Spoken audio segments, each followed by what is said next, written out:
Shalom, shalom semuanya. Apa kabarnya? Luar biasa.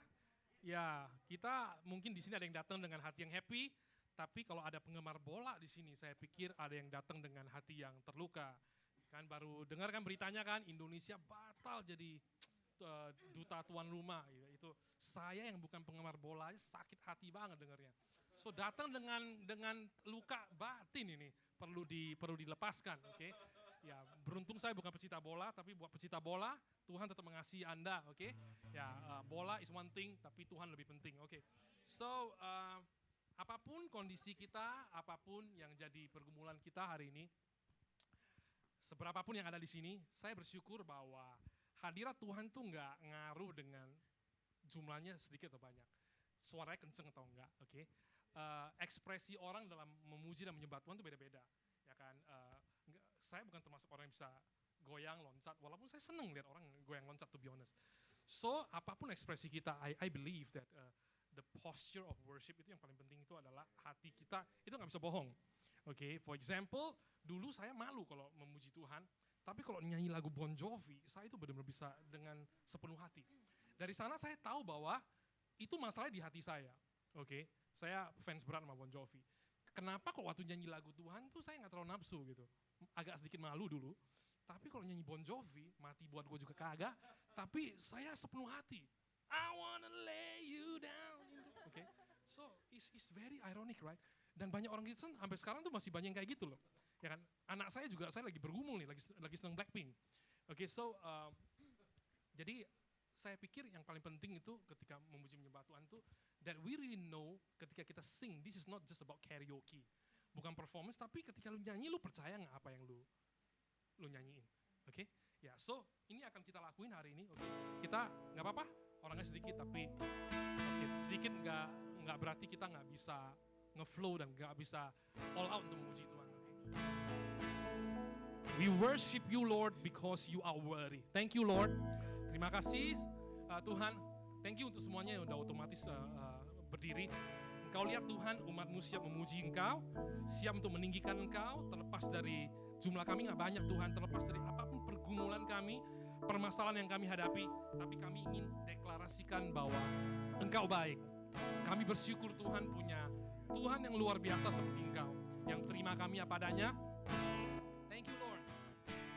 Syukur bagimu Tuhan, segala hormat bagimu Tuhan, Allah yang mengasihiku,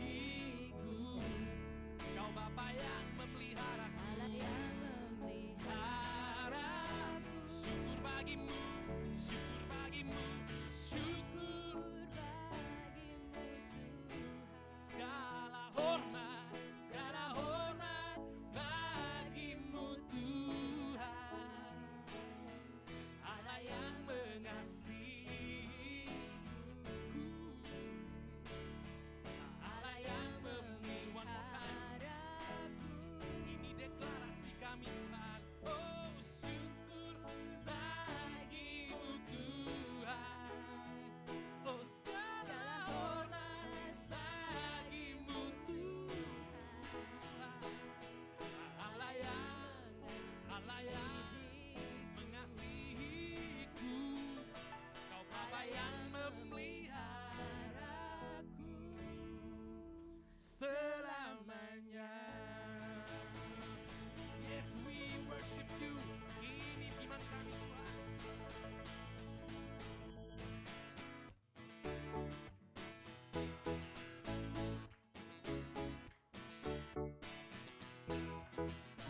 Kecaplah dan lihatlah betapa baiknya Tuhan itu.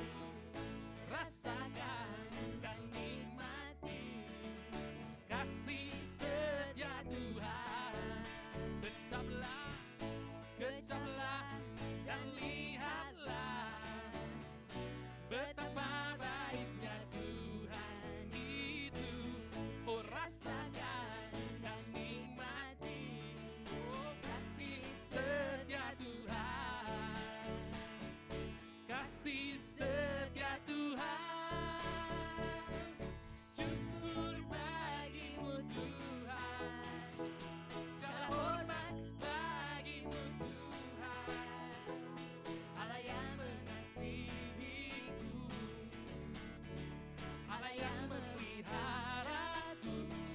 bagimu, syukur bagimu. Segala hormat bagimu Tuhan. Allah yang mengasihiku, Allah yang memeliharaku selamanya. We worship you, Lord. You are worthy. We declare this. Kecaplah dan lihatlah betapa baiknya Tuhan itu. Rasakan dan nikmati kasih setia Tuhan. Kecaplah lihat, kecaplah dan lihatlah betapa baiknya Tuhan itu. Rasakan Dan nikmati kasih setia Tuhan. Oh, oh, kasih setia Tuhan. Oh, syukur bagimu Tuhan. segala hormat. Segala hormat bagimu Tuhan. Allah yang mengasihiku, Allah yang memelihara. Syukur bagimu, syukur bagimu. syukur bagimu Tuhan. Segala Segala hormat bagimu Tuhan, Allah yang mengasihiku, Allah yang memeliharaku. Syukur bagimu Tuhan, segala hormat bagimu. Allah yang mengasihi, Kau yang memelihara, Allah yang memeliharaku. oh, syukur Bagimu Tuhan. segala Segala hormat hormat. bagimu Tuhan. Allah yang mengasihiku, Allah yang memeliharaku selamanya. Oh, terima kasih Tuhan, thank you untuk hadirat-Mu yang dahsyat. Worship you.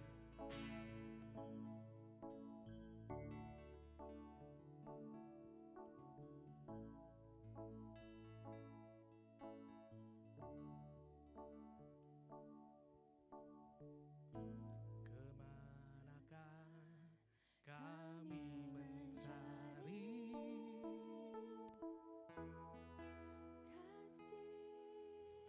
kasih sejati. kemanakah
sesuatu. Kami perlukan keajaiban-Mu. Kami butuhkan sentuhan tangan-Mu. kami tak dapat Jalan sendiri. kami perlu Kau Tuhan. Kami perlu Keajaiban-Mu. Oh kami butuhkan sentuhan tangan-Mu. Oh kami tak dapat jalan sendiri. Kami perlu Kau kuandalkan, Kau kuandalkan. Oh, hanya Kau Yesus, Kau yang kami perlu. Hanya Kau yang kami perlu Tuhan. Oh, satu-satunya yang ku andalkan, satu-satunya yang ku percaya, Engkau sumber kekuatan, Sumber pengharapan. Kau sumber kedamaian, satu-satunya yang ku andalkan. Satunya yang Saya Engkau Tuhan memberkati, Tuhan penyembuhku, Tuhan pemulihku. satu-satunya yang ku andalkan, satu-satunya yang ku andalkan, satunya yang ku percaya.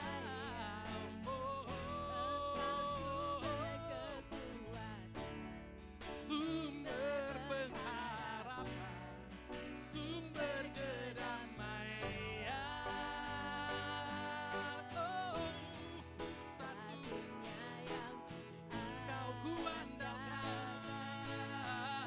satu-satunya yang ku percaya.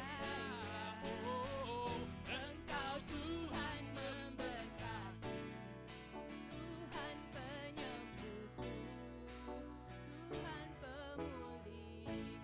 Kau kuandalkan, satu-satunya yang ku andalkan. Satu-satunya yang ku percaya. Oh, Engkau sumber kekuatan, sumber pengharapan, sumber kedamaian. Oh, satu-satunya yang ku andalkan, satu-satunya yang ku percaya. Engkau Tuhan memberkati, Tuhan penyembuhku, Tuhan pemulihku. Oh, Engkau Tuhan memberkati, Tuhan penyembuhku, Tuhan pemulihku. Kau sumber berkat kami, Engkau Tuhan memberkati, Tuhan penyembuhku, Kau Tuhan pemulihku, Kau sumber kekuatan, Engkau Tuhan memberkati. Tuhan penyembuhku, Oh, Tuhan pemulihku. Oh,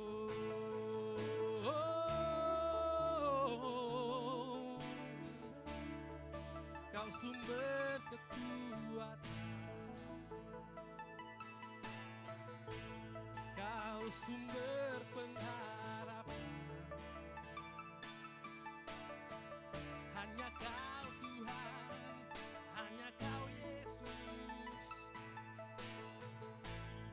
We worship You, we honor You, we glorify Your name. We glorify, we worship You, we worship You. We worship You, we worship You. We glorify Your name. Glory be unto You. Kau yang kami perlukan.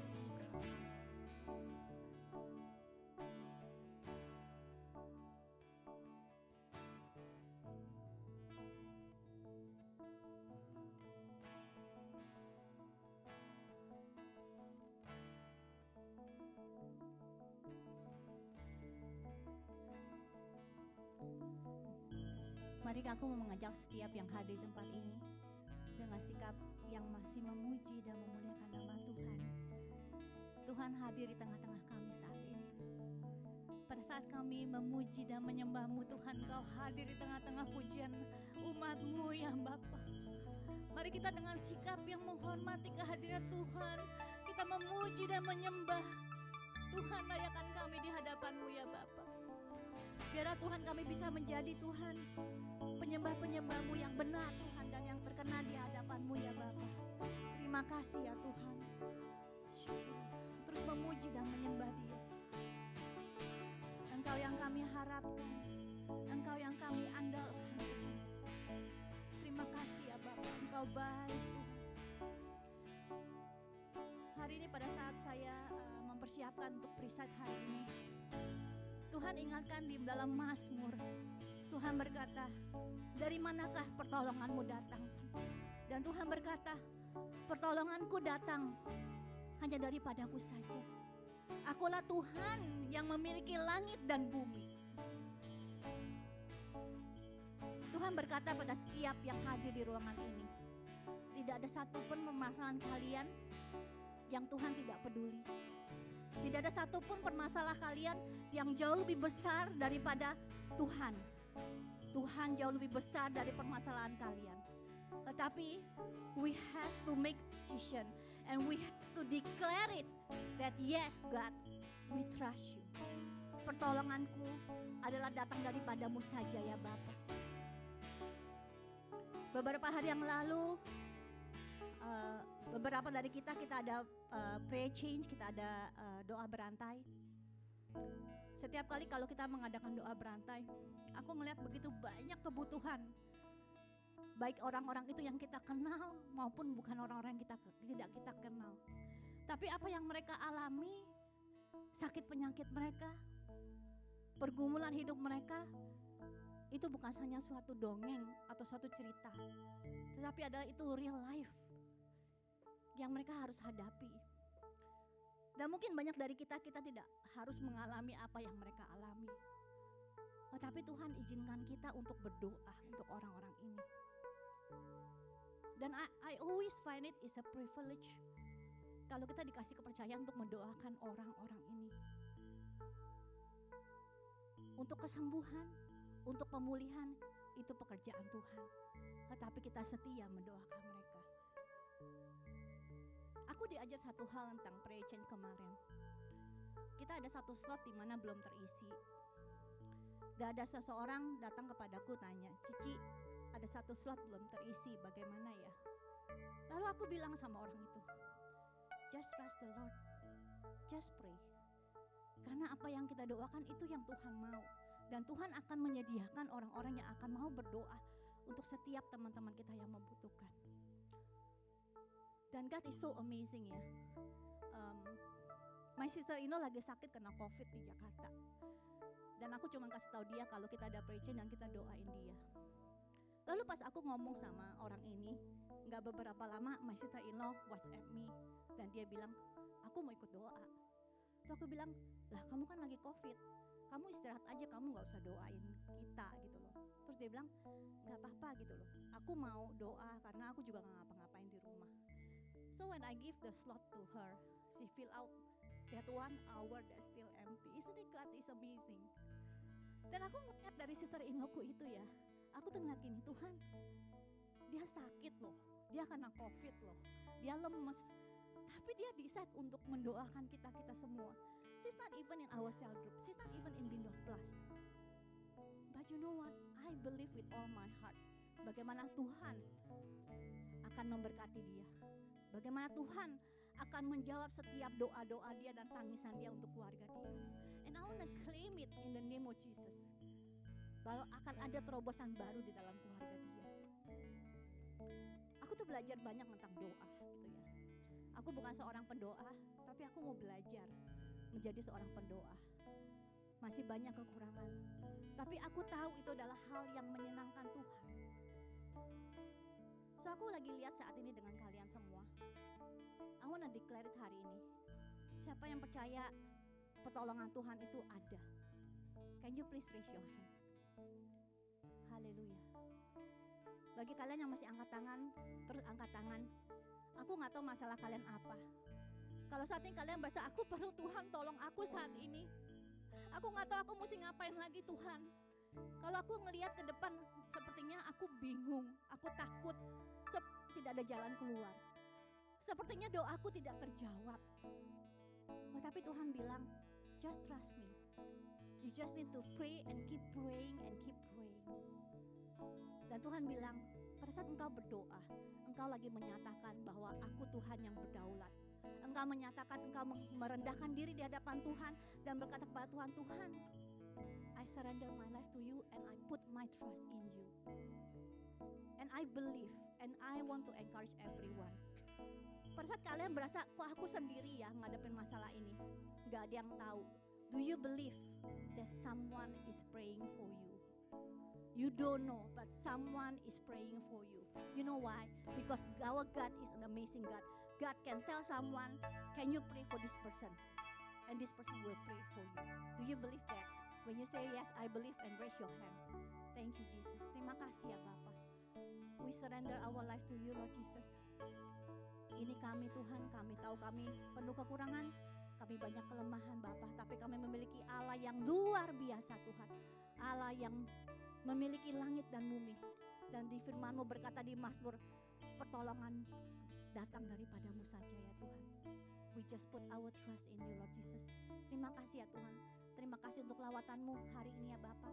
Terima kasih ya Tuhan, aku berdoa Roh Kudus, Engkau terus beracara, Engkau terus bekerja. Engkau tidak stop sampai di sini Tuhan, tapi Kau lawat setiap anak-anak-Mu Tuhan, setiap hari dalam kehidupan mereka. Terima kasih ya Bapa, Kau baik Tuhan. Hanya di dalam nama Tuhan Yesus Kristus, semua yang semua yang percaya berkata, amin. Haleluya, silakan duduk. Welcome semuanya. Selamat datang di Bindo Plus on-site service. I see someone. Thank you for coming. I'm glad to see you. Ya, mungkin yang di belakang bisa maju ke depan mengisi bangku yang kosong. Saya janji kalian boleh duduk di belakang kalau bangku di depan sudah penuh semua. Amin. Oke. Siapa hari ini diberkati dengan praise and worship-nya hari ini? Praise the Lord. Ya, aku juga diberkati. We want to welcome Joanna. Thank you for serving together with us. It's such a blessing. Thank you. Oke, sebelum kita mendengarkan firman Tuhan, kita ada beberapa pengumuman. Oke, silakan.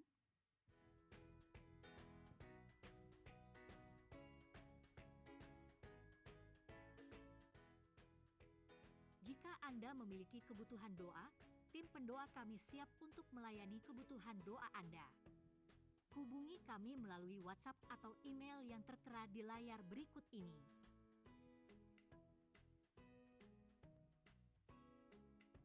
Mari bertumbuh dan mengenal Tuhan lebih dalam lagi lewat komunitas sel grup kami.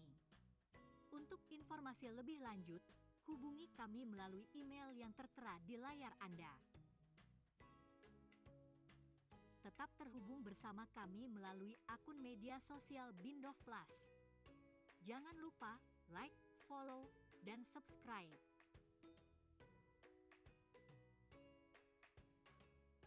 Mulai tahun ini, ibadah Bindof Plus online akan diadakan setiap hari Sabtu, Minggu kedua dan keempat.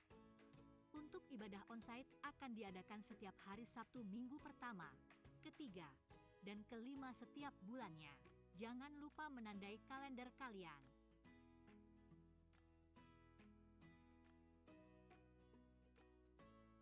Persembahan dan perpuluhan dapat diberikan secara online melalui fitur Pay Now. Ikuti langkah-langkah yang ditampilkan.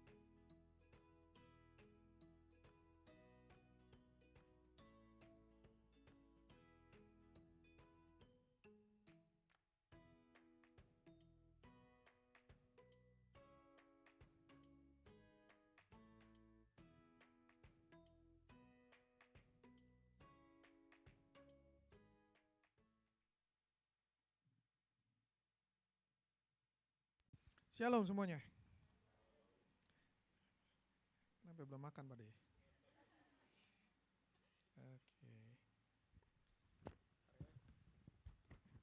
Oke, saudara semuanya siap menerima firman Tuhan. Hari ini kita ada yang baru, Joanna, ada Melisa ya, ya. Ada anak bibir. Ya, luar biasa. Kalian jawabnya lemes, tepuk tangannya lemes. Ya. Mesti tepuk tangan lebih semangat supaya yang pelayanan lebih semangat dong. Ya enggak? Benar ya? Amin. Oke. Ada yang pertama kali datang enggak? Enggak ya? Ada? Ada yang pertama kali ikut Bindof enggak ya? Semuanya udah pernah ya. Oke, semua siap menerima firman Tuhan? Kita akan masuk langsung aja di firman Tuhan.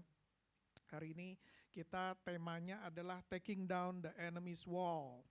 Ya, saya masih nerusin nih serinya Trusting the Lord nih serinya. Saya sambil nyiapin, sambil juga belajar banyak, sambil juga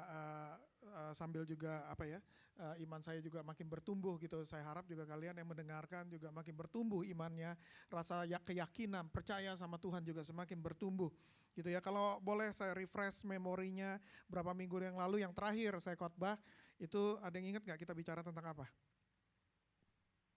Nggak ingat ya? 2 minggu, waduh. Oke. Itu kita ada YouTube-nya sebenarnya.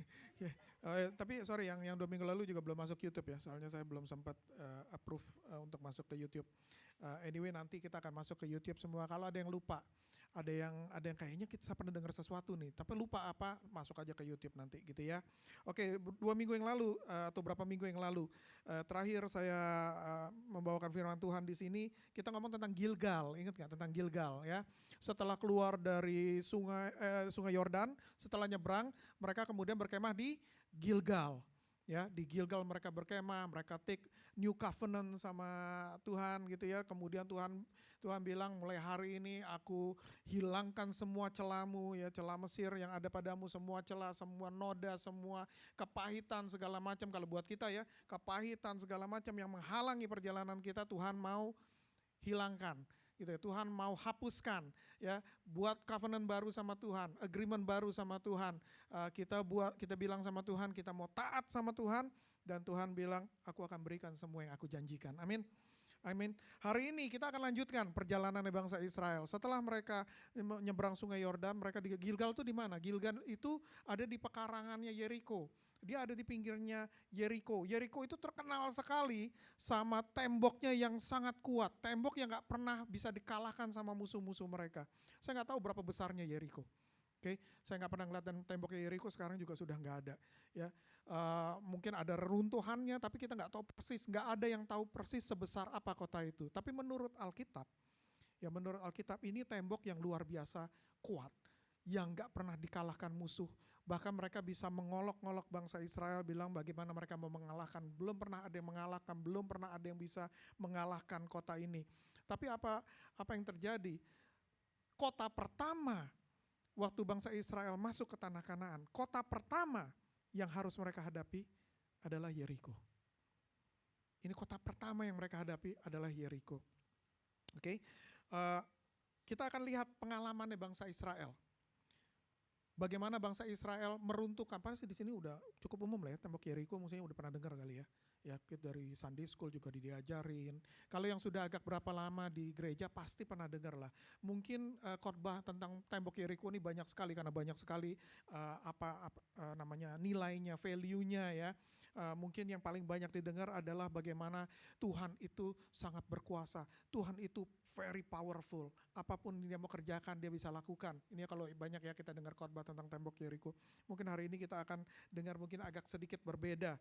Ya, kita ingin lihat apa yang bangsa Israel alami dalam keruntuhan, bagaimana mereka meruntuhkan tembok Yeriko, dan kita mau pelajari apa sih aplikasi yang kita bisa tangkap dari sini. Saya orang yang praktikal. Ya, saya orang yang praktikal. Mungkin di tempat lain mungkin kita bisa bahas lebih ke arah teologinya. Kita bisa bahas lebih ke arah doktrinnya.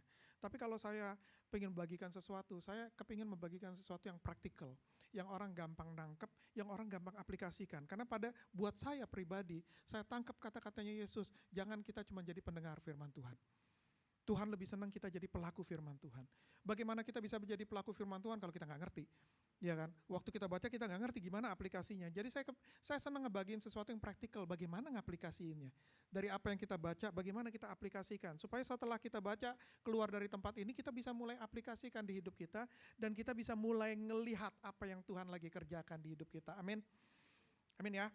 Oke, kita baca dulu firman Tuhan di Yosua 5 ayat 13 sampai 14. Udah keluar?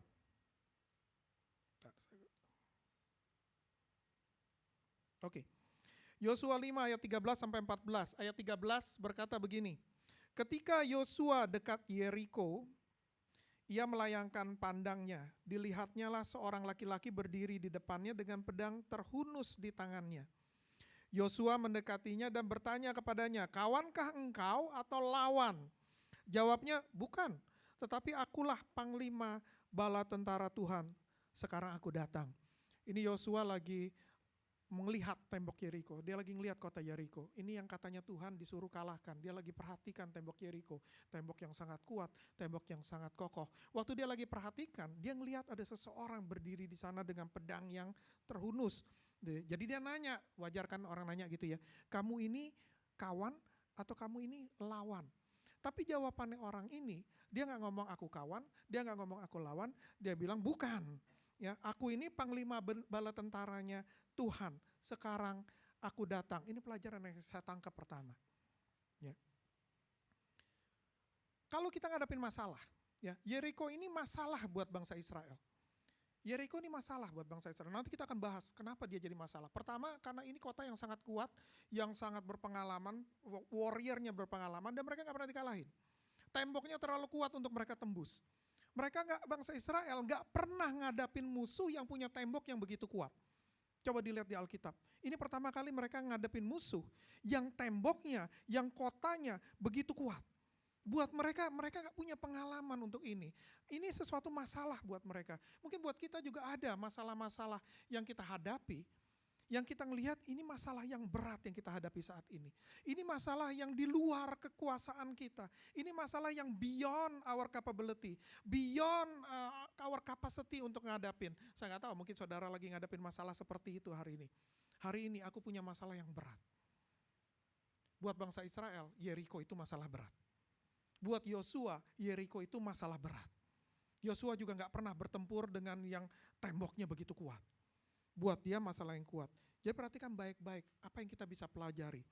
Pelajaran yang pertama kita bisa ambil adalah mengerti pertempuran ini, peperangan ini miliknya siapa? Whose battle is this? Whose battle is this? Waktu Yosua tanya, ini sama malaikat ya sebetulnya. Dia tanya, kamu ini kawan atau kamu ini lawan? Panglima bala tentaranya Tuhan bilang, bukan. Aku ini panglima bala tentaranya Tuhan. Sekarang aku datang. Buat saya mengerti, pertempuran di Yeriko itu bukan miliknya bangsa Israel. That battle punyanya Tuhan.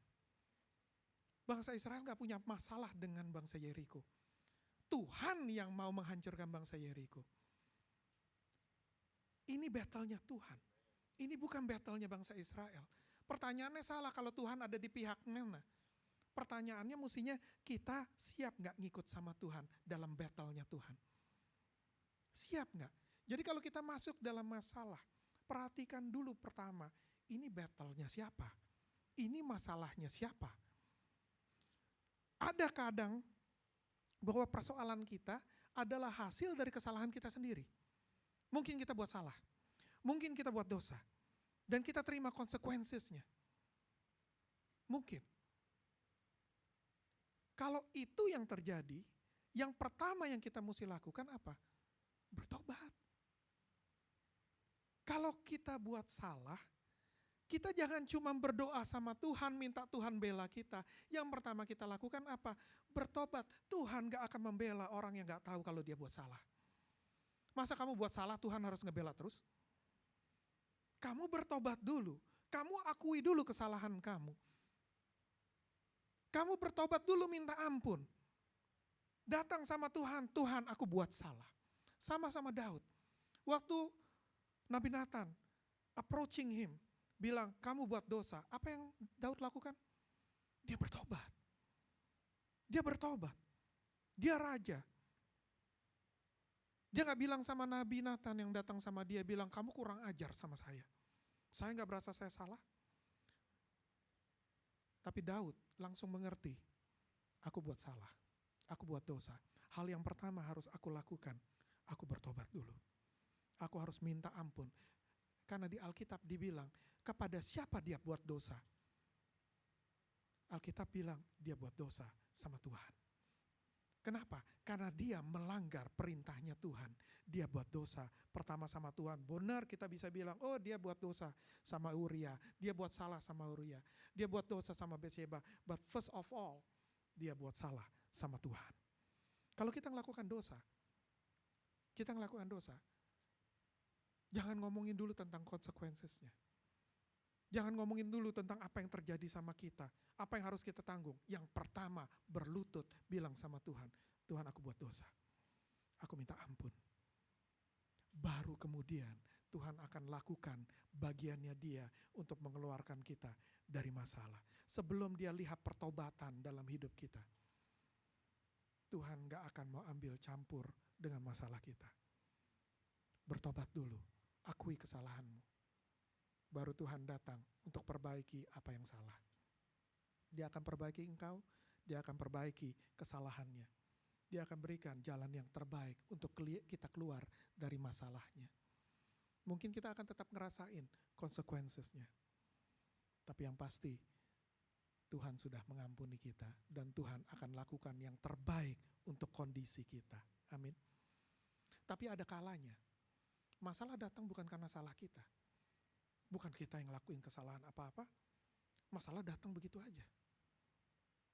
Bahkan seringkali saya perhatikan, pada waktu kita melayani Tuhan, pada waktu kita lagi semangat sama Tuhan, pada waktu kita mau mendekat sama Tuhan, masalah mulai datang. Now you have to understand, masalah yang ini punyanya Tuhan. Masalah yang ini belong to God. The battle in front of you, ini belong to God. Then you have to understand, kalau ini masalahnya Tuhan, seperti panglima bala tentaranya Tuhan bilang, aku udah di sini. Ini battle-nya Tuhan, kamu gak usah takut, karena Tuhan gak akan meninggalkan. Kalau itu battle-nya Tuhan, Tuhan yang akan bekerja. Kamu siap untuk ada aja di situ.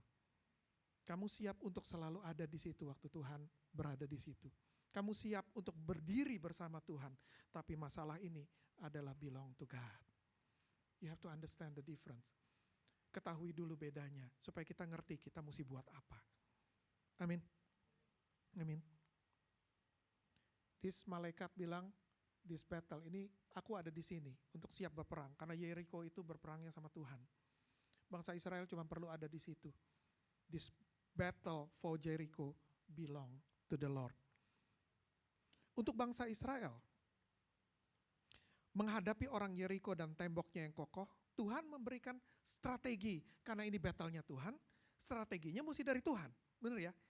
Kalau battle-nya Tuhan, Tuhan yang akan membuat jalannya. Tuhan yang akan mengatur jalannya. Tuhan memberikan strategi untuk mengalahkan dan menghancurkan temboknya Yeriko. Dia berikan pada Yosua. Yosua 6 ayat 2 sampai 5 kita baca begini. Ayat 2. Berfirmanlah Tuhan kepada Yosua, ketahuilah, aku serahkan ke tanganmu Yeriko ini beserta rajanya dan pahlawan-pahlawannya yang gagah perkasa. Haruslah kamu mengelilingi kota itu, ya ini semua prajurit harus mengedari kota itu sekali saja. Demikianlah harus engkau perbuat 6 hari lamanya. Dan 7 orang imam harus membawa 7 sangkakala tanduk domba di depan tabut. Tetapi pada hari yang ke-7, 7 kali kamu harus mengelilingi kota itu, sedang para imam meniup sangkakala. Apabila sangkakala tanduk domba itu panjang bunyinya, dan kamu mendengar bunyi sangkakala itu, maka haruslah seluruh bangsa bersorak dengan sorak yang nyaring, maka tembok kota itu akan runtuh, lalu bangsa itu harus memanjatnya masing-masing langsung ke depan. Ya, Tuhan bilang begini, ini untuk ngalahin Yeriko ya. Oke, kalian ini semua pasukan ya, siap ya. Kamu mesti kelilingi kota ini, kota Yeriko ini, ya. Sehari sekali aja, ya. Jangan lebih, jangan kurang. Sehari kamu kelilingi kota ini, kemudian kamu balik ke camp. Lakukan ini selama 6 hari. Jadi mereka harus melakukan ini 6 hari berturut-turut untuk mengelilingi kota Yeriko sekali aja dalam sehari. Ya, jangan salah ya. Ini resepnya Tuhan. Ya, kita makan obat juga kalau disuruh makan 1 tablet jangan makan 2 tablet, benar kan ya? Ya kalau tiap hari makan 1 tablet aja kita makan 1 tablet, diikutin, ya. Tapi hari yang ke-7, ya. Kalian harus ngelilingin ini 7 kali. Harus ngelilingin 7 kali dan nanti di akhir itu nanti akan ada bunyi sangkakala yang panjang karena selama mereka keliling sebetulnya ada bunyi sangkakala. Tapi nanti ada bunyi sangkakala yang panjang dan kalau kamu dengar itu bunyi sangkakala yang panjang setelah 7 kali ngiter ada bunyi sangkakala yang panjang. Kalau kamu dengar bunyi itu kalian mulai bersorak. Dan Tuhan bilang dan tembok itu akan runtuh. Saya nggak tahu saudara, buat saya ini strategi perang yang sangat aneh. Saya nggak pernah lihat orang perang seperti ini. Strateginya aneh. Dan sebetulnya kalau dipikir-pikir bahaya juga ya buat mereka. Ngelilingin tembok, kan orang dari atas tembok bisa nembakin mereka, bisa kalau dulu nggak pakai tembak, bisa manahin mereka. Sebetulnya mereka take risk loh. Untuk ngikutin Tuhan suruh ngelilingin.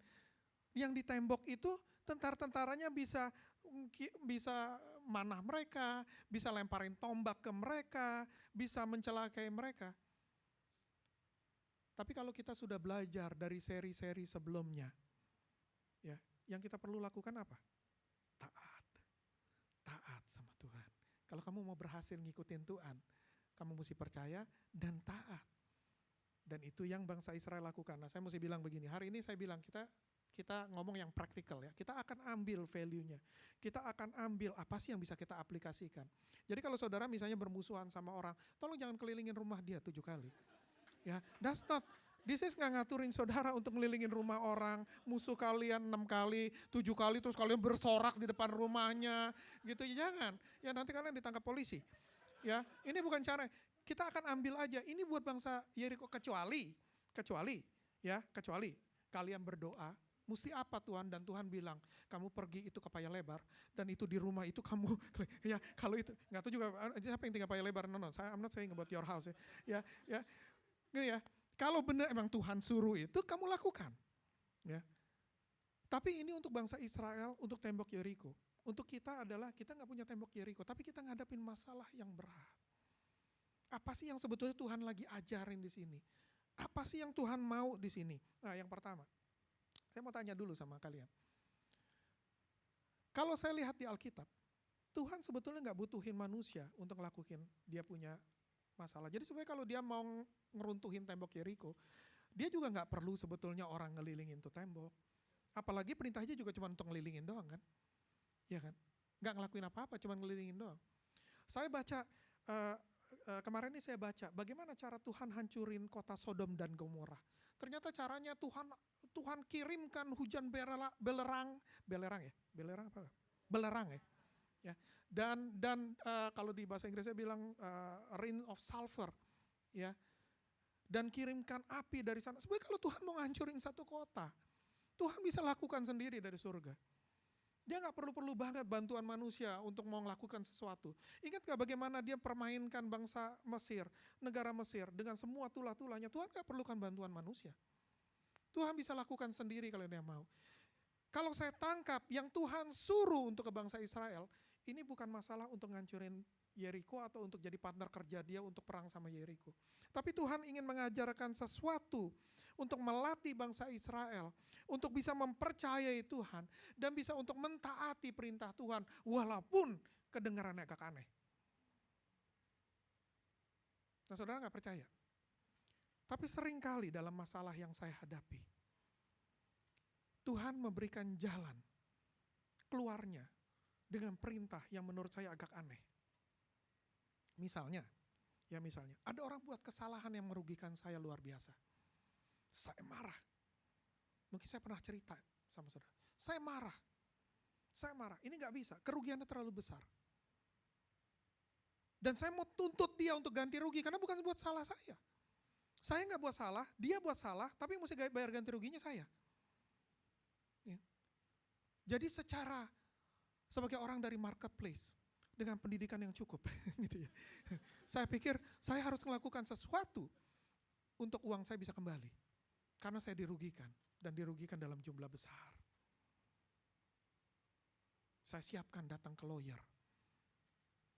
Saya siapkan ngomong sama pengacara, by the way ya. Di sini ada yang pengacara nggak? Nggak ada ya? Oke, saya kasih tahu sesuatu. Kalau saudara sampai datang ke pengacara, kalian jangan cerita terlalu panjang lebar. Karena dari permulaan kalian ngomong itu udah di-charge. Bener loh, saya nggak tahu. Jadi saya cerita panjang lebar, dia cuma dengerin. Tahu-tahu besok datang bill-nya. Berapa ratus $, kapan kamu ngomong sesuatu? Enggak, kamu yang ngomong, kita mengecar saja. Ya, hati-hati kalau ketemu sama pengacara. Ya, ngomongnya yang singkat-singkat tapi jelas saja masalahnya apa, kalau emang harus ke pengacara. Ya, saya sudah siapkan, saya udah datang, saya udah cari pengacaranya siapa. Ya, datang sama Tuhan. Saudara tahu nggak yang Tuhan suruh apa? Menurut saya aneh. Tahu nggak yang Tuhan bilang apa? Dia kan nggak sengaja. Ampunilah, maafkanlah.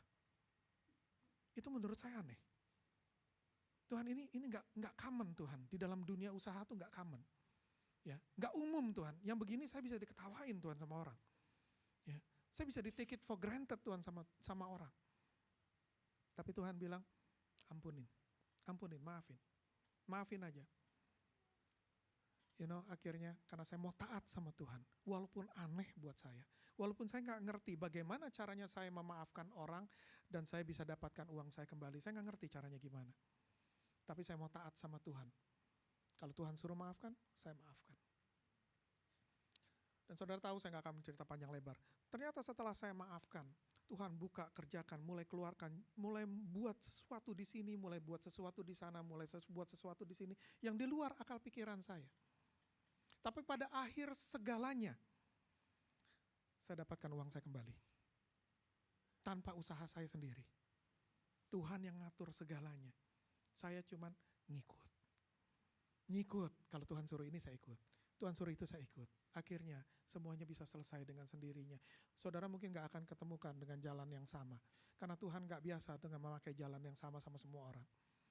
Ini pun kita cuma ambil. Tuhan gak suruh saudara untuk kelilingin rumah orang atau apa-apa. Tapi tangkap pertama, taat aja sama Tuhan. Percaya aja sama Tuhan. Tuhan punya maksud. Kenapa disuruh jalan? Karena Tuhan lagi ngajarin kita untuk punya ketekunan sama Tuhan. Tuhan lagi ngajarin kita untuk punya kegigihan sama Tuhan. Tuhan lagi ngajarin kita untuk gak gampang menyerah kalau ngadapin masalah. Tuhan lagi mau latih kita punya otot-otot iman kita supaya kuat. Supaya kita gak gampang jatuh kalau kena masalah. Tuhan lagi mau latih perseverance sama kita. Ya, banyak kita ya di sini saat ini zaman-zaman sekarang gitu, yang bilang orang Kristen kayak yang gak gampang, yang bilang orang bukan Kristen kayak yang Kristen yang gak Kristen sama aja. Kalau udah kena masalah, yang pertama putus asa. Yang pertama gampang nyerah, tapi Tuhan bilang suruh mereka untuk keliling selama 6 hari, bukan cuma sehari loh, 6 hari. Nah mereka juga gak ngerti persisnya apa sih yang Tuhan kerjakan, karena mereka gak pernah lihat, gak pernah tertulis di Alkitab seperti kejadian Yeriko ini. Mereka juga gak ngerti persisnya apa. Oh mungkin kita disuruh keliling supaya kita bisa perhatikan tembok itu, mungkin kita bisa cari kelemahannya di mana. Jadi mungkin kalau kita bisa temukan kelemahannya di mana, kita bisa serang bagian situ. Kita bisa runtuhkan atau kita bisa masuk lewat bagian situ. Mungkin itu maksudnya Tuhan. Maka mereka jalankan. Hari pertama, mereka keliling. Dan mereka perhatikan tembok ini. Mereka cuma boleh keliling sekali. Dan kemudian mereka balik ke camp. Kemudian mereka lihat, kayaknya kita nggak ngeliat kelemahannya ya. Tembok ini kokoh ya dari ujung ke ujung. It's okay. Besok kita jalan lagi. Besok kita jalan lagi. Hari kedua mereka jalan. Mereka kelilingi lagi. Kali ini mereka melototin itu tembok. Karena kemarin kayaknya gak ketemu kelemahannya. Hari ini kita mesti benar-benar awasi apa sih kelemahannya. Apa sih yang Tuhan lagi mau ngajarin. Hari kedua mereka jalan. Selesai, mereka balik ke camp mereka bilang, tetap gak kelihatan ya. Di mana kelemahannya. It's okay, besok kita mesti usaha lebih keras lagi. Kita akan kelilingi lagi. Besoknya mereka kelilingi lagi. Kali ini mereka benar-benar cari, benar-benar perhatikan itu tembok. 1 senti demi senti mereka perhatikan. Dan sambil jalan mereka mulai cemas. Mereka mulai frustasi karena tetap aja mereka gak bisa dapatin kelemahannya ini tembok.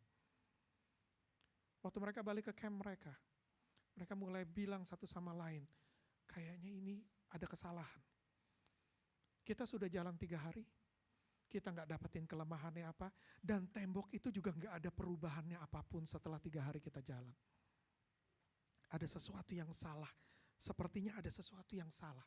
Apa kita salah bacanya dari Tuhan? Apa kita salah dengarnya dari Tuhan? Apa kita salah mengertinya dari Tuhan? Di tempat ini mungkin saudara punya pengalaman yang sama. Saudara masuk ke dalam masalah yang besar seperti tembok Yeriko. Saudara ngadepin tembok yang terlalu kuat, masalah yang terlalu kuat. Saudara mulai berdoa, cari sama Tuhan. Tuhan, apa Tuhan yang mesti aku lakukan? Saudara berlutut, minta sama Tuhan, gak dapat jawaban. Besoknya saudara berlutut lagi. Tanya sama Tuhan, Tuhan bagaimana caranya? Masih belum dapat jawaban. Hari ketiga saudara mulai berdoa lagi. Berlutut lagi. Dan bertanya sama Tuhan, Tuhan sampai hari ketiga. Hal yang mengancam aku masih tetap ada di sana. Hal yang menghantui aku masih tetap ada di sana. Hal yang menyusahkanku masih tetap ada di sana. Tuhan, aku takut. Aku cemas. Aku frustasi, Tuhan. Mungkin ada dari saudara yang begitu. Tuhan, aku sudah berdoa berhari-hari, Tuhan. Sudah berdoa berhari-hari, Tuhan. Tapi gak kelihatan ada jalan keluarnya, Tuhan. Dan saudara mungkin bertanya, apa lagi sih yang aku mesti lakukan? Apa lagi sih yang aku mesti lakukan? Kira-kira saudara tahu, kalau satu hari saudara berdoa gak ada jawaban. Besoknya saudara berdoa gak ada jawaban. Besoknya lagi saudara berdoa tetap gak ada jawaban. Kira-kira apa yang saudara harus lakukan? Besoknya kalian saudara mesti ngapain? Berlutut lagi. Dan berdoa lagi. Berlutut lagi, berdoa lagi sampai pintu Tuhan dibukakan. Banyak dari kita, mungkin bukan yang di sini, banyak orang Kristen. Tahan berdoa 2-3 hari. Kemudian kalau sudah gak ada jawaban dari Tuhan, gak dengar jawaban Tuhan, setelah 3 hari berdoa, 4 hari berdoa, 5 hari berdoa. Kemudian apa? Mulai menangis, mulai menyesal, mulai takut, mulai bimbang, mulai trauma, mulai segala macam. Kenapa? Karena dipikir Tuhan gak mendengar. Saudara tahu gak? Yusuf di penjara itu berapa lama? Kalau kita baca mungkin cuman kisah Yusuf tuh kisahnya mungkin cuman 2 lembar, 3 lembar ya. Tahu gak dia di penjara tuh berapa lama? Persisnya gak ada yang tahu, tapi dari hitung-hitungannya diperkirakan Yusuf itu ada di penjara sekitar 10-12 tahun. Saudara tahu apa yang dia lakukan di penjara? Berlutut dan berdoa sama Tuhan. Saya tahu dari mana? Karena pada waktu dia keluar dari penjara, tetap dia bilang, Tuhanku luar biasa. Itu yang dia percaya. Kalau belum keluar jawabannya hari ini, besok doa lagi. Belum keluar jawabannya hari ini, besok doa lagi. Kalau di prayer chain ini, yang sakit belum sembuh, di prayer chain berikut, masukkan lagi doa lagi. Kalau masalahnya masih ada, masukkan lagi ke prayer chain, doa lagi. Itu caranya orang Kristen yang benar. Kalau pintu belum kebuka, apa yang mesti kita lakukan? Komplain sama Tuhan? No, doa lagi. Tuhan lagi ngelatih perseverance. Tuhan lagi ngelatih ketekunan. Jadi orang Kristen, perjalanan kita ini bukannya 100 meter punya sprint. Perjalanan hidup kita ini perjalanan maraton. Kita nggak bisa gampang-gampang menyerah. Tuhan lagi mau latih bangsa Israel. Perjalanan kamu bukan perjalanan yang gampang. Kalau belum lihat jawabannya, kelilingi lagi.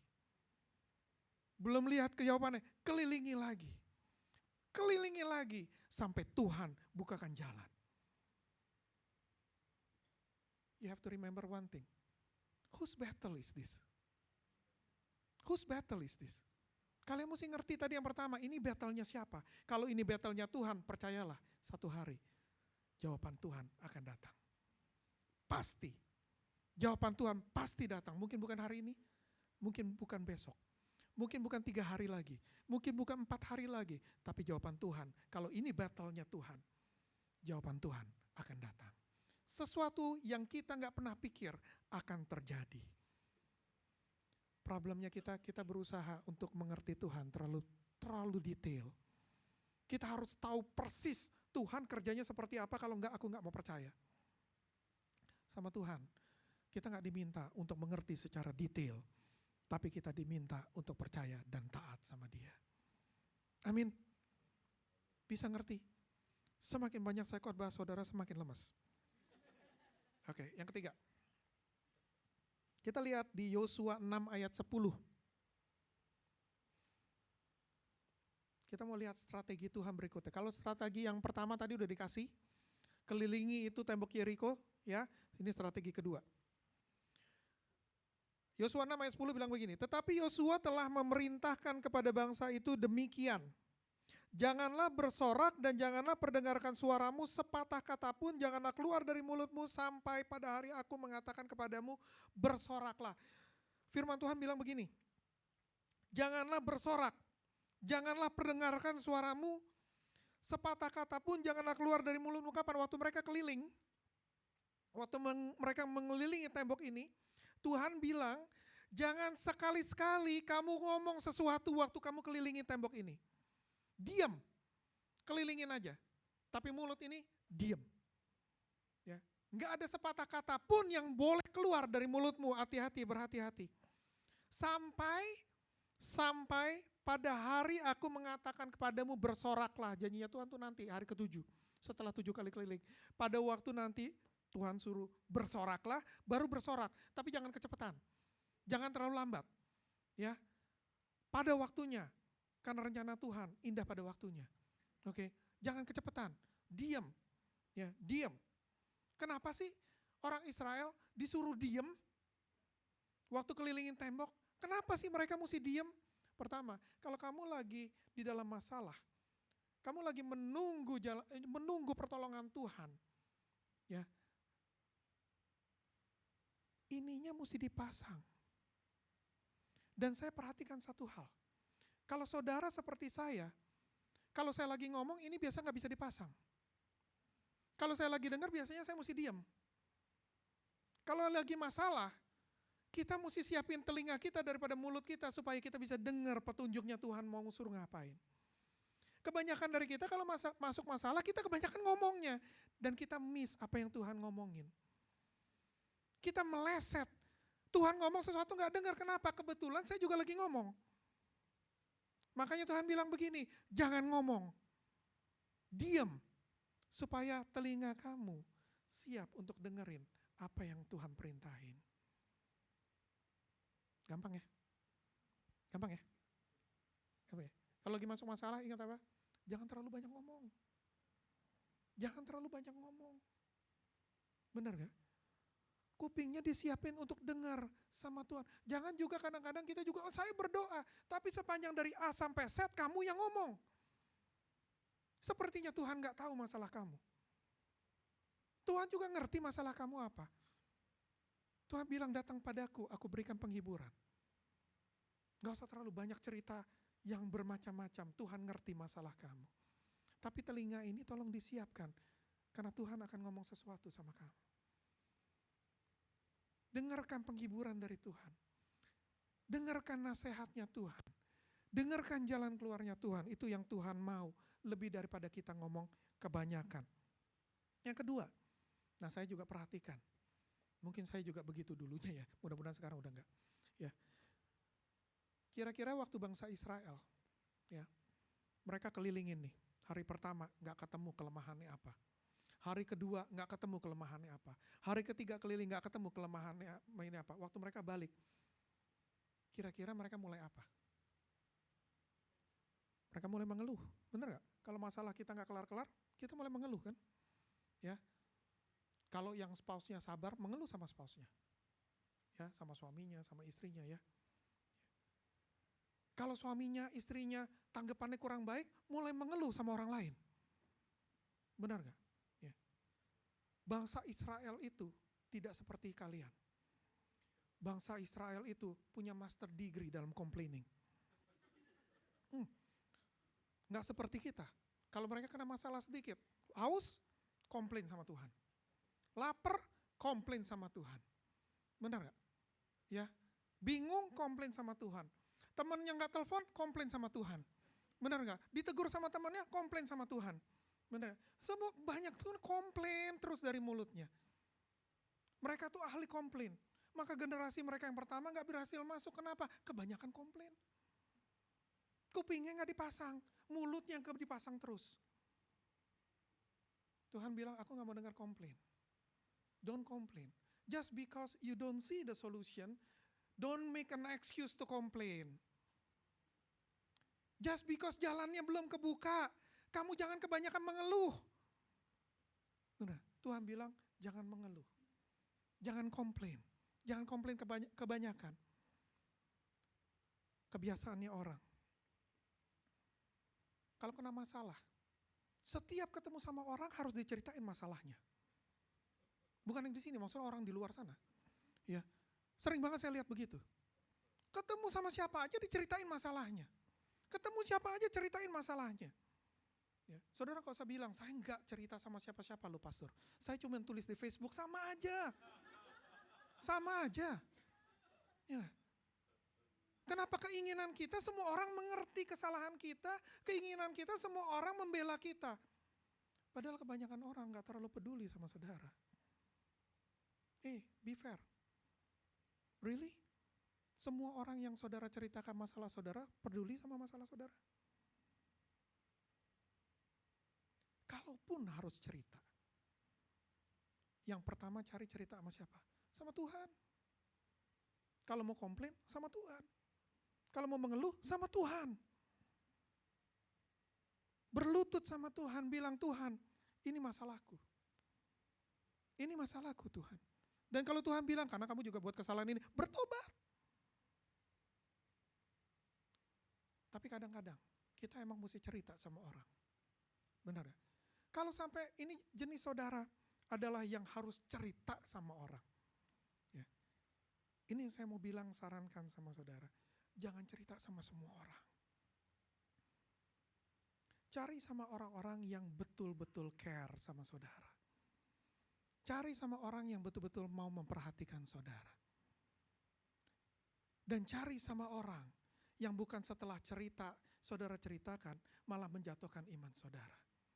Cari orang yang bisa berdoa buat saudara. Cari orang yang bisa mengangkat iman saudara. Cerita sama orang itu. Gak perlu sama semua orang. Gak perlu sama semua orang. Cari leader saudara. Cari orang yang saudara lihat rohaninya cukup matang untuk saudara bisa cerita. Dan dia bisa berdoa bersama-sama saudara. Gak perlu semua orang tahu. Kenapa? Kalau semua orang tahu, saudara jadi bahan pembicaraan. Benar? Saudara jadi public secret. It's a secret yang semua orang tahu. Ya, ada loh public secret. Ya, secret tapi semua orang tahu. Ya. Dan yang lebih parah lagi, kalau kalian suka mengeluh. Ada satu firman Tuhan begini. Roma 10 ayat 17. Iman itu timbul dari pendengaran. Pendengaran akan firman Kristus. Hati-hati. Dari telinga yang sama, Kalau kita yang dengerin yang positif jadi positif. Tapi kalau yang kita dengerin negatif, iman yang mestinya tumbuh kalau dengerin firman Tuhan, imannya tumbuh. Kalau dengerin yang negatif terus, terutama dari kalian sendiri yang ngomong, ya, kalian bukan mengangkat iman saudara, kalian akan menjatuhkan iman kita. Iman kita karena semakin dengar masalah, yang tadinya pikirnya nggak gede karena dengar sekali lagi, pikirnya mulai, oh ya gede juga ya, dengar lagi, oh kok gede banget ya, dengar lagi, iman saudara rontok. Iman saudara yang akan rontok. Iman saudara akan menciut. Kalau saudara lagi menghadapi masalah, saudara nggak bisa punya waktu untuk iman saudara menciut. Yang dibutuhkan di tengah masalah adalah iman saudara untuk naik dan berkembang. Menjadi lebih kuat. Makanya kalau masuk masalah, baca firman Tuhan. Baca yang keras kalau perlu firman Tuhan. Supaya waktu baca, bukan hanya matanya yang baca, telinganya juga dengar. Iman saudara akan bangkit. Yang tadi benteng itu begitu kokoh, setelah kita baca firman Tuhan, setelah kita dengarkan dari Tuhan, kita akan melihat benteng itu tidak seperti sebelumnya. Kita akan melihat benteng itu enggak sekuat sebelumnya. Kita akan lihat masalah itu enggak sebesar sebelumnya. Kita akan mulai keluar wisdom untuk mengerti, oh sebetulnya masalahnya itu seperti ini. Oh sepertinya masalahnya itu seperti ini. Siapa yang biasa menakutkan saudara? Siapa yang membuat saudara biasanya imannya jadi turun? Biasanya saudara sendiri. Percaya, coba aja ngomongin terus masalah saudara. Kalau saudara enggak kemudian jadi ciut nyalinya. Biasanya kita sendiri. Ngomong terlalu banyak tentang masalah. Ngomong terlalu banyak tentang masalah. Oke, mulai hari ini belajar. Kalau mulut ini siap untuk ngomong tentang masalah, tunggu dulu. Katanya lebih baik saya datang sama Tuhan. Dan membaca firman Tuhan. Itu jauh lebih baik buat saudara. Amin. Amin, gampang ya? Bisa diaplikasikan gak ya mestinya ya? Ya, oke, mungkin yang pertama kalau saudara yang senang cerita, senang ngomong gitu ya, mungkin nggak gampang pertamanya, tapi diaplikasikan, dibiasain aja. Ya, hari ini mungkin tetap mau cerita sama orang-orang, oke, tapi nggak sebanyak kemarin. Besoknya coba lagi untuk batasin diri sendiri. Besoknya coba lagi batasin diri sendiri sampai saudara bisa kontrol mulut saudara sendiri. Amin. Dan saudara akan lihat bedanya seperti apa. Kalau nggak dengerin masalah sama dengerin masalah. Bedanya seperti apa. Ya. Yang terakhir. Apa yang terjadi pada akhirnya? Oke. Yosua 6 ayat 15 sampai 16 bilang begini. Tetapi pada hari yang ke-7 mereka bangun pagi-pagi ketika fajar menyingsing dan mengelilingi kota 7 kali dengan cara yang sama. Hanya pada hari itu mereka mengelilingi kota itu 7 kali. Lalu pada ke-7 kalinya ketika para imam meniup sangkakala, berkatalah Yosua kepada bangsa itu, bersoraklah sebab Tuhan telah menyerahkan kota ini kepadamu. Yosua 6 ayat 20 bilang begini. Lalu bersoraklah bangsa itu sedang sangkakala ditiup. Segera sesudah bangsa itu mendengar bunyi sangkakala, bersoraklah mereka dengan sorak yang nyaring. Maka runtuhlah tembok itu. Lalu mereka memanjat masuk ke dalam kota. Masing-masing langsung ke depan dan merebut kota itu. Sesuai dengan janji Tuhan. Walaupun mereka gak ngerti bagaimana caranya tembok yang kokoh bisa runtuh sendiri. Tapi sesuai dengan janji Tuhan. Setelah mereka taat mengikuti 6 hari keliling, hari ke-7 mereka keliling 7 kali. Dan ketika Yosua bilang bersorak, mereka bersorak sesuai dengan perintah Tuhan. Apa yang terjadi? Waktu mereka bersorak, runtuhlah kota itu. Apa yang mereka lakukan? Bersorak. Mereka masuk ke kota itu setelah temboknya rontok.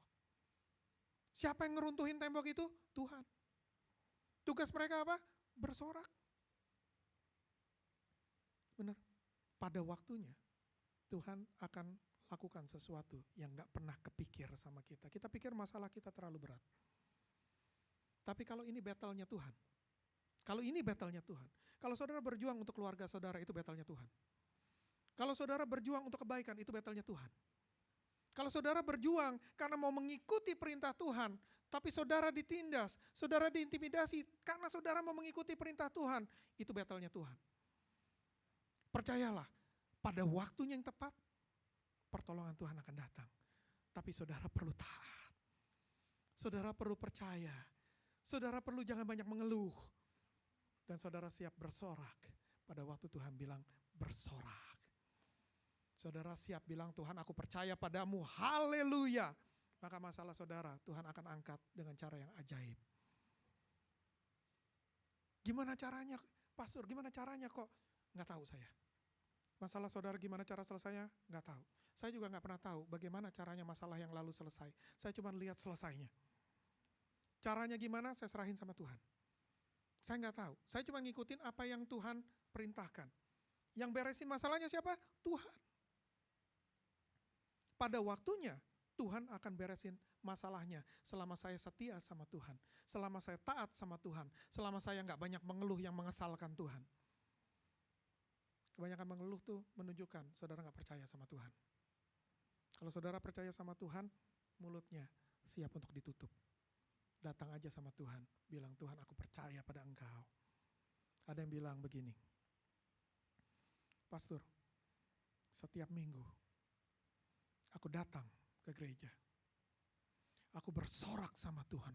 Aku bernyanyi sekeras mungkin. Aku memuji Tuhan. Aku memuliakan Tuhan. Tapi masalahku gak kelar-kelar, Pastor. Coba pikirin. Mungkin kamu bersorak dengan sekuat tenaga kamu hari Minggu. Pertanyaannya, apakah kamu berjalan sama Tuhan di hari-hari waktu kamu gak ada di ibadah? Kenapa tembok Yeriko runtuh di hari ke-7? Karena mereka berjalan 6 hari sebelumnya. Mereka setia, makanya tembok Yeriko runtuh. Coba bayangkan, kalau bangsa Israel malas-malasan. Disuruh jalan setelah 3 hari, aku tetap aku gak mau jalan lagi kayaknya Tuhan gak benar nih. Kira-kira tembok Yeriko akan runtuh gak? No. Kenapa kadang-kadang sorak-sorai kita di gereja tidak membawa perubahan? Karena pada waktu kita gak di gereja, kita gak berjalan sama Tuhan. Perhatikan benar jalan kita di luar sana. Apakah kita berjalan sesuai dengan petunjuk Tuhan atau enggak? Apakah kita cukup percaya dan taat sama Tuhan? Kalau itu kamu percayalah, satu hari kamu bersorak, masalah kamu akan runtuh. Amin. Amin. Gampang ya di aplikasinya ya? Bisa lah ya, bisa kita kerjain ya. Masa tutup mulut aja gak bisa sih? Bener gak? Iya kan? Bisa lah, oke? Percaya sama Tuhan bisa lah, iya kan? Bener gak? Perseverance. Saya gak biasa doa lama-lama, biasakan. Saya gak biasa doa setiap hari, biasakan. Kalau kamu minta jawaban dari Tuhan, cari Tuhan setiap hari. Benar gak? Ketok pintunya Tuhan setiap hari sampai pintunya dibukakan. Jangan nyerah, kalau itu battle-nya Tuhan, Tuhan akan bukakan. Saya jamin Tuhan akan bukakan.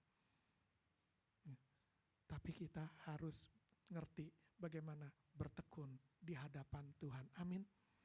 Amin. Saya boleh minta WL-nya untuk maju kita nyanyikan. Kita akan ambil perjamuan kudus hari ini. Ada yang belum siap?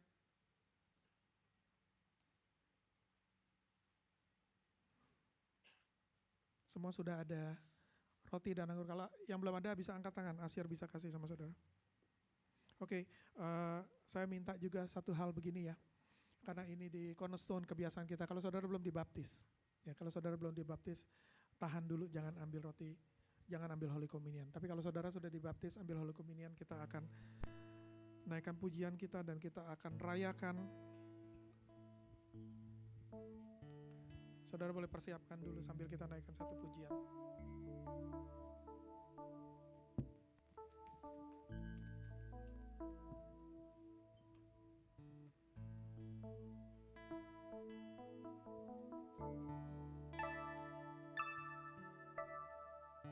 Satu-satunya yang ku andalkan, satu-satunya yang ku percaya, Engkau sumber kekuatan, sumber pengharapan, sumber kedamaian. Satu-satunya yang ku andalkan, satu-satunya yang ku percaya.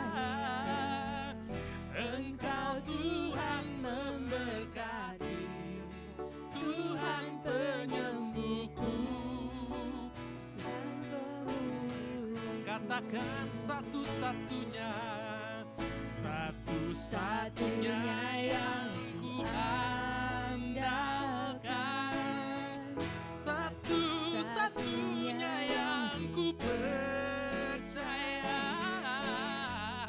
Engkau sumber kekuatan, Sumber pengharapan, Kau sumber kedamaian. Oh, satu-satunya yang ku andalkan, satu-satunya yang ku percaya. Engkau Tuhan memberkati, Tuhan penyembuhku. Tuhan pemulihku. Oh, ku pandang wajah-Mu dan berseru, pertolonganku datang dari-Mu. Peganglah tanganku, jangan lepaskan. Kaulah harapan dalam, katakan, ku pandang wajah-Mu dan berseru, pertolonganku datang dari-Mu. Peganglah tanganku, jangan lepaskan Tuhan. Kaulah harapan dalam hidupku. Oh, ku pandang wajah Dan berseru, pertolonganku datang dari-Mu. peganglah tanganku, jangan kau lepaskan. Kaulah harapan dalam hidupku. Kaulah harapan dalam hidupku. Kaulah harapan dalam hidupku. Boleh saya undang saudara semua untuk berdiri. Kita akan terima perjamuan kudus. Kita akan ambil Holy Communion hari ini. Terima kasih ya Tuhan. Terima kasih ya Tuhan. Terima kasih ya Tuhan. Angkat roti di tangan saudara. Sebab apa yang telah kuteruskan kepadamu telah aku terima dari Tuhan, yaitu bahwa Tuhan Yesus pada malam waktu ia diserahkan mengambil roti, dan sesudah itu ia mengucap syukur atasnya. Ia memecah-mecahkannya dan berkata, inilah tubuhku yang diserahkan bagi kamu, perbuatlah ini menjadi peringatan akan aku. Mari kita makan roti.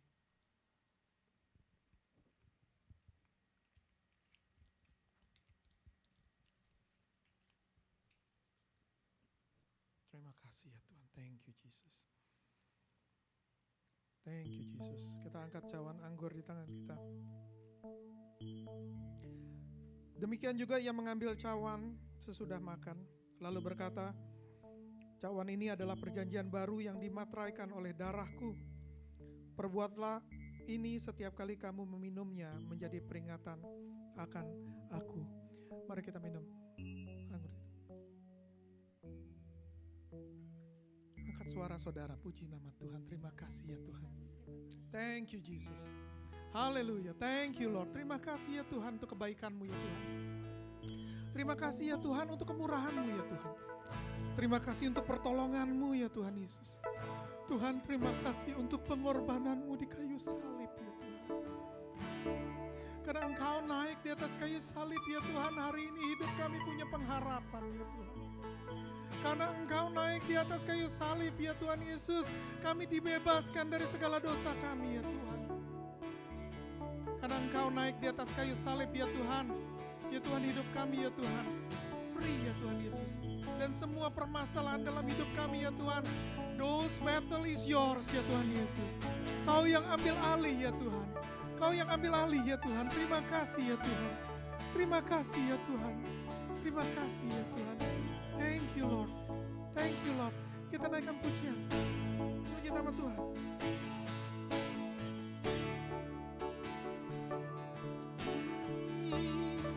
Ku pandang wajah-Mu dan berseru, pertolonganku datang dari-Mu. Peganglah tanganku, Jangan jangan lepaskan. Kaulah harapan Oh, dalam hidupku. oh, ku pandang wajah-Mu Dan dan berseru, berseru, pertolonganku datang dari-Mu. peganglah tanganku, Jangan lepaskan, Kaulah harapan dalam hidupku. Kaulah harapan dalam hidupku. Kaulah harapan dalam hidupku. Yes, Jesus, terima kasih ya Tuhan. Terima kasih ya Tuhan. Tuhan, ini yang aku rasakan ya Tuhan. Dari awal ya Tuhan kami naikkan pujian ya Tuhan. Kemudian ya Tuhan kami mendengarkan firman-Mu ya Tuhan. Ini yang aku rasakan ya Tuhan, Roh-Mu sedang mengalir di tempat ini ya Tuhan. Ada ya Tuhan di tempat ini ya Tuhan, saudara-saudaraku ya Tuhan Yesus yang sedang lagi dalam masalah ya Tuhan. Mereka sedang lagi dalam pergumulan ya Tuhan. Tapi firman-Mu hari ini ya Tuhan memberikan pengharapan yang baru bagi mereka ya Tuhan. Oh ya Tuhan, tadinya mereka nggak putus asa, mereka nggak lihat jalan keluar. Tapi sekarang mereka bisa rasakan Tuhan pada waktu-Mu ya Tuhan. Pada waktu-Mu ya Tuhan. Pada waktu yang sudah Kau tentukan ya Tuhan. Kalau kami setia ya Tuhan. Kalau kami percaya ya Tuhan. Tuhan, gak ada masalah yang terlalu besar yang tidak bisa Kau selesaikan ya Tuhan. Gak ada tembok yang terlalu kokoh yang tidak bisa Kau hancurkan ya Tuhan Yesus. Gak ada satu hal pun ya Tuhan Yesus yang dapat mencelakai kami ya Tuhan. Kalau Engkau ada bersama kami ya Tuhan. Tuhan, kalau kami buat salah, biar kami bertobat padamu ya Tuhan. Kalau kami buat salah ya Tuhan, kami akui ya Tuhan. Kalau kami buat salah ya Tuhan, hari ini kami akan berlutut di hadapan-Mu ya Tuhan.